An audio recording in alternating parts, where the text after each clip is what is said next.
नमस्कार दोस्तों, आपका स्वागत है हमारे YouTube चैनल जीएस आचार्य में। जैसा कि आप जानते हैं, हम आपकी यूपीएससी तथा अन्य सिविल सर्विस एग्जामिनेशन की तैयारी करवा रहे हैं दिल्ली मुखर्जी नगर से। और इसी बीच में हम आपके सामने लेकर उपस्थित हुए हैं अपना मेंस आंसर राइटिंग प्रोग्राम। इस मेंस आंसर राइटिंग प्रोग्राम की अगर हम बात करें तो ये मेंस आंसर राइटिंग प्रोग्राम है। इसमें हमारा आज का टॉपिक है अपॉइंटमेंट ऑफ जजेस। ये आपका काफ़ी न्यूज में भी बना हुआ है और पहले से भी आपको इस पर कई बार प्रश्न पूछे गए हैं। तो इस पर हम आपके साथ आज एक क्वेश्चन डिस्कस करेंगे। देखते हैं किस तरह का क्वेश्चन इसमें पूछा गया है। Critically examine the Supreme Court जजेस judgements on National Judicial Appointment Commission Act 2014 with reference to appointment of judges of higher judiciary in India 2017 का ये क्वेश्चन है। भारत में उच्च न्यायपालिका के न्यायाधीशों की नियुक्ति के संदर्भ में न्यायिक नियुक्ति आयोग अधिनियम 2014 पर सर्वोच्च न्यायालय के निर्णय का आलोचनात्मक परीक्षण करें। तो यह प्रश्न आपसे पूछा गया है और इस प्रश्न का क्या उत्तर हो सकता है वो हम आपसे डिस्कस करेंगे। और इस क्वेश्चन का आंसर डिस्कस करने के साथ ही हम आपको एक मॉडल आंसर के रूप में ये डिस्कस करेंगे बहुत ही कम समय में। इस तरह की सीरीज आपको कहीं पर देखने को नहीं मिलेगी और हम आशा करते हैं कि अगर आप हमारे ये सारी सीरीज की क्वेश्चन आंसर की सीरीज देख लेंगे तो आपकी जो आंसर राइटिंग स्किल है वो काफ़ी मजबूत हो जाएगी और एक आप बेहतर आंसर लिखने की स्थिति में होंगे।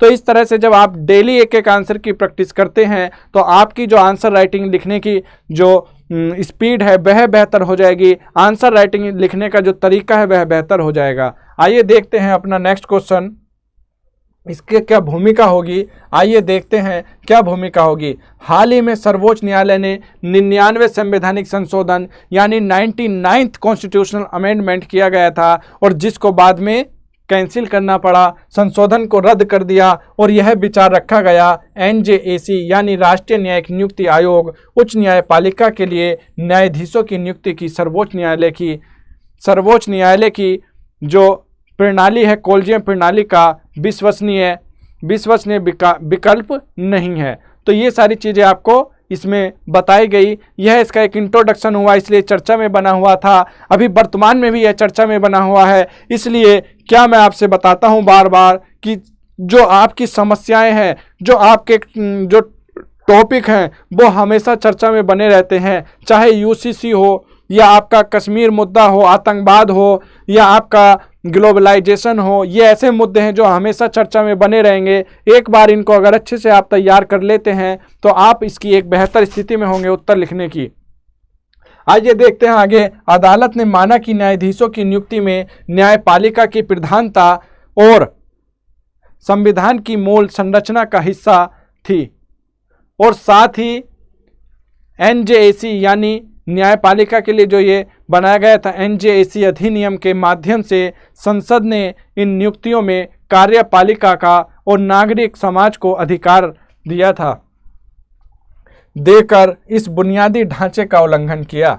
तो ये एक तरह से हम देखेंगे कि लोकतंत्र में जो न्यायाधीशों की नियुक्ति का मामला है वह एक जटिल समस्या बना हुआ है। यह पहले भी विवाद में बना हुआ था, आज भी विवाद में बना हुआ है और ये इस तरह से करंट अफेयर में हमेशा बना रहता है। आइए देखते हैं इसका मुख्य भाग क्या होगा, उस पर चर्चा करते हैं। हालांकि इस फैसले को निम्नलिखित तर्कों के आधार पर आलोचना का सामना करना पड़ा।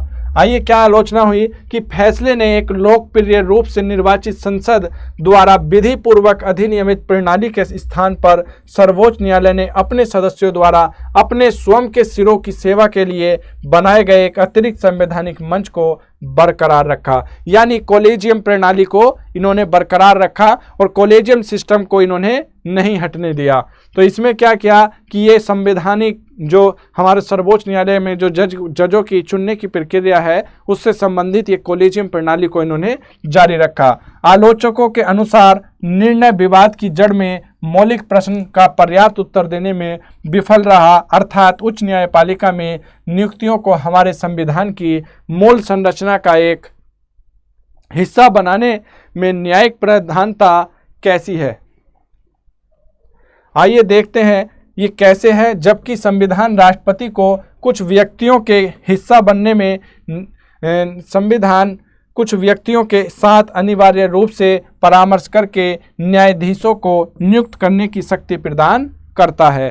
तो इस तरह से यह विवाद में बना हुआ है, यह करंट अफेयर से रिलेटेड आपका क्वेश्चन बन सकता है। आलोचकों का कहना है कि सर्वोच्च न्यायालय ने दूसरे न्यायाधीशों के मामले 1993 अनुच्छेद 124, अनुच्छेद 217 में प्रयुक्त शब्द परामर्श की गलत व्याख्या की, जिसका अर्थ सहमति है। अदालत ने तब कहा था कि उच्च न्यायपालिका में नियुक्ति करने के लिए कार्यपालिका यानी CJI chief justice of India की सलाह से बाध्य थी। यहाँ तक कि सुप्रीम कोर्ट ने भी एनजेसी के उसी फैसले को स्वीकार किया जो कि न्यायाधीशों द्वारा न्यायाधीशों की नियुक्ति की अपारदर्शी यानी अनट्रांसपेरेंस, जो कॉलेजियम प्रणाली के भीतर सब कुछ ठीक नहीं है और कॉलेजियम प्रणाली की सुधार प्रक्रिया पर आगे चर्चा करने की बात नहीं है के लिए कहा है। तो ये जो हमारी व्यवस्था चली आ रही है, परंपरागत व्यवस्था चली आ रही है कॉलेजियम प्रणाली वाली, उसी को बरकरार रखा गया है। वर्तमान में जो हमारे कानून मंत्री हैं किरण रिजिजू, वो भी इसको बार बार उठा रहे हैं इस मुद्दे को कि कॉलेजियम प्रणाली में अब परिवर्तन की ज़रूरत है, समय के साथ परिवर्तन किया जाना जरूरी है और कॉलेजियम प्रणाली की जगह एनजेसी को लागू किया जाना चाहिए। आइए हम आगे देखते हैं संविधान, इसका निष्कर्ष देखते हैं कि संविधान कार्यपालिका, विधायिका और न्यायपालिका को शामिल करते हुए संतुलन को सुनिश्चित करने के लिए एक प्रणाली की परिकल्पना करता है और नियुक्ति प्रक्रिया में अपारदर्शिता की कीमत पर नहीं करता। कॉलेजियम प्रणाली में स्पष्ट खामियों के साथ एक बड़ी पीठ द्वारा फैसले की समीक्षा करने का समय आ गया है।